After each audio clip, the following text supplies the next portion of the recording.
नमस्कार दोस्तों, जय हिंद, वंदे मातरम।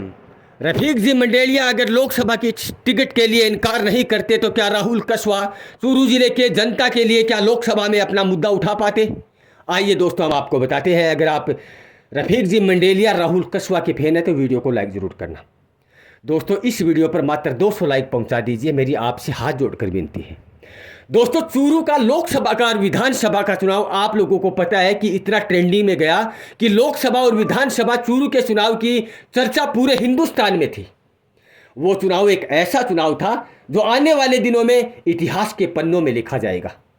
लेकिन मैं आप लोगों को एक बात बता दूं कि विधानसभा का चुनाव चूरू से रफीक जी मंडेलिया ने हरलाल जी के सामने लड़ा और हरलाल जी ने 2000 वोटों के लगभग रफीक जी मंडेलिया को चुनाव हरा दिया। अब दोस्तों, मैं आपको जो बताने जा रहा हूं वो कितनी बड़ी बात है।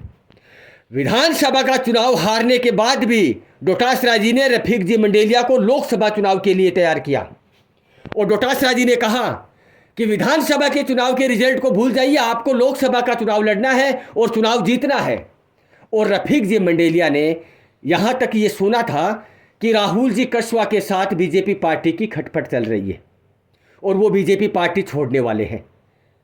लेकिन डोटासरा जी को जब मना किया रफीक जी ने, तो रफीक जी ने कहा, डोटासरा साहब, नरेंद्र जी बुडानिया के साथ साथ जो माहौल बना है तारानगर में, वो चुनाव कैसा रहा ये आप लोगों को पता है। लेकिन लोकसभा का चुनाव का रुझान भी उस तारानगर के चुनाव जैसा ही होने वाला है चूरू जिले में, तो इसलिए मैं चुनाव नहीं लड़ूंगा। अगर बीजेपी पार्टी छोड़कर राहुल जी कसवा कांग्रेस में आ रहे हैं तो कांग्रेस में उसका स्वागत कीजिए। उस स्वागत के साथ साथ भी लोकसभा की टिकट भी राहुल जी कसवा को दीजिए और उस टिकट के साथ साथ भी जितने भी चूरू जिले के कांग्रेस के कैंडिडेट हैं, कार्यकर्ता हैं, वोटर हैं, सबको जी जान लगा देनी है राहुल जी कसवा को लोकसभा चुनाव जिताने में। और दोस्तों, ऐसा ही हुआ। राहुल जी कसवा के साथ चूरू जिले के महारथी कृष्णा जी पूनिया, रफीक जी मंडेलिया, नरेंद्र जी बुडानिया, डोटासरा जी और यहाँ तक कि बड़े बड़े कैंडिडेट भी उनका साथ देने के लिए, उसको जिताने के लिए चूरू जिले में डेरा डाल चुके थे। अब मैं आप लोगों से ये पूछना चाहता हूँ, अगर रफीक जी मंडेलिया लोकसभा का चुनाव जीतते तो क्या वो लड़ते, तो क्या वो चुनाव जीत पाते? या फिर मंडेलिया जी को ये पता था कि ये चुनाव सिर्फ लोकसभा का राहुल कसवा ही निकाल सकता है, वो भी राजेंद्र सिंह राठौड़ के सामने?